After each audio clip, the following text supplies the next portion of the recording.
Ature company kergar noa nyutum te dela teheng mitang kahani bon anjoma.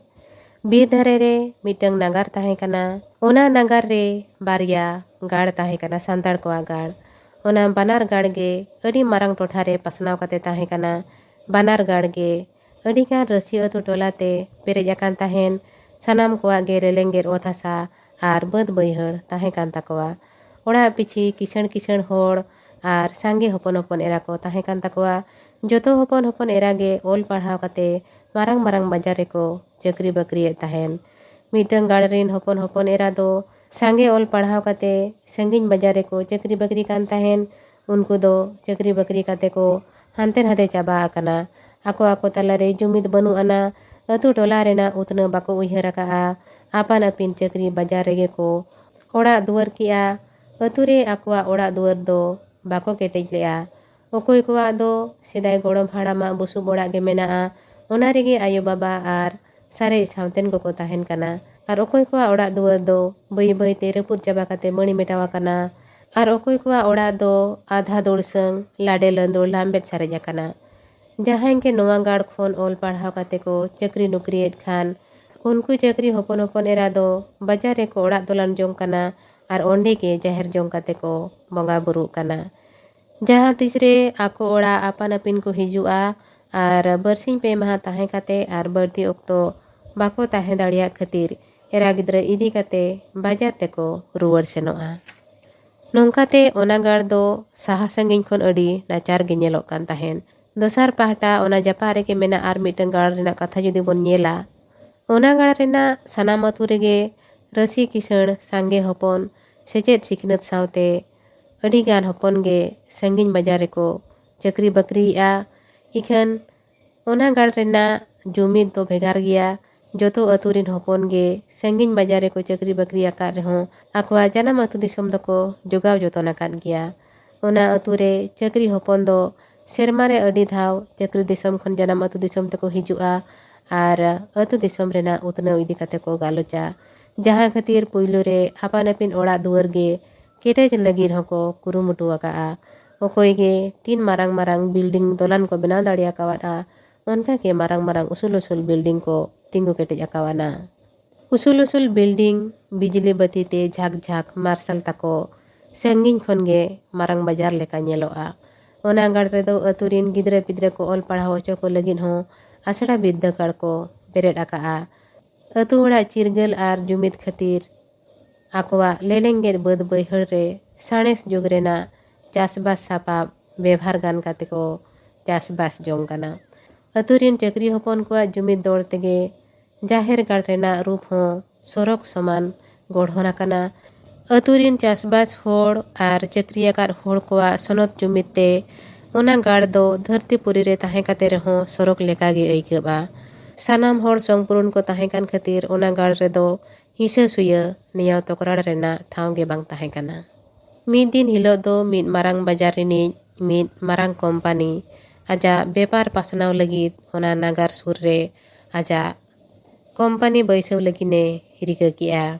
Company rini malik do ona nagar rena lelengge domel soman ot hasa adi jure kusiyar'a. Ona nagar rege kergar berat lagit ithawka gota ki'a. Ikan nyel ki'ay barya gar. Mid pahata marang bajar leka jhil jhol nyelok kan khan dosar pahata do busub ora lata gajar nyut gar. Oka doy sahaya ona totha khon jahan redo aj company kergare baisawa. Muche re thawka gota huya dia jahan gar re busub ora ge mena'a. Bir saw judai akana bijli bati ho banu ana. Ona atu ge rapuda ona aturin hor ge saha kwa aja company kergar baisaw lagit te. Cheda se hana gar redo marang building mena'a. Hor saha kore ho dher taka ema ko huyu'a ar una marang building rapul lagit te sohoj katha bang kana. Onate busub ora atu gar rin hor ko ge muj upi leka lapalunda ko saha ket koa. Okoy ko reben len ar bako reben len. Node noa huding macha kahani barya gar rena katha. Mid pahata do midtang gar do adi napai marang ko building aka'a bijli bati te jhil jhol marsal midang marang bajar leka. Ar dosar pahata gar do busub ora bir saw judai kate mena'a onare bijli marsal ho banu ana.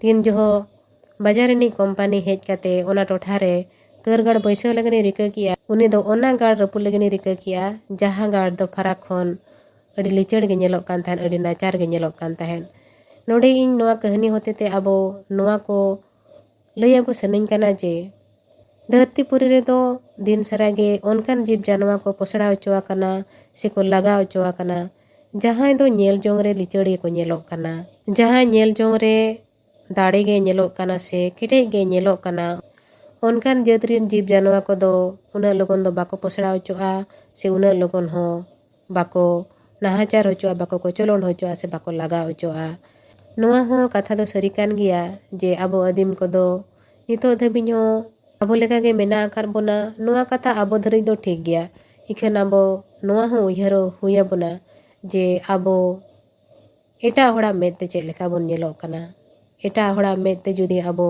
केटेज बांग bone नेलोआ इनखान दो उनको दो अबो को पोसड़ा बोना तिरमिन मुचर सना कोआ लगा सना कोआ साहा सना कोआ इखन नितो नोआ हो उनंगे सरिया अबोरेन होड़ को नितो दो अडिगाने को ओल पढ़ावना अडिगान गे मारंग मारंग बाजार को चक्री बकरी के गे ताबोना आदो चक्री बकरी काते बाजार दिसम रे बोन ताहेन कान रे हो अबो अतु दिसम रे अबोआ जना मोड़ा दुआर केटेज हो अबो अंगीभार काना आर अबो अतु दिसम अबो चेल लेकाते बोन उतनावा चेल लेकाते होड़ा नजर रे नापाय सोरे से नेल ᱧᱟᱢᱚᱜ लेका बो नेल ओचोया ओना हो अबो चक्री होड़ कोआ अड़ी मारंग अंगीभार काना तेबे इनागे जहाय फराक खन को नेल बोना उनको पोसड़ा बांग को नेल बोना आर अबुआ ओड़ा को रपुट काते ओना करे कोम्पानी करगाड़ को बांग को बैसवा नितो अतु दिसम हुयु आर बांग चक्री दिसम हुयु ओल पढ़ावा कान होड़ हिस्सा सुये खन साहा हुया बना अकिल आहलाते आर सालाकान मेते सानामा नेल लगित बोरी कईमा आर अबो अतु दिसम बुतनाव लगित बोरी कईमा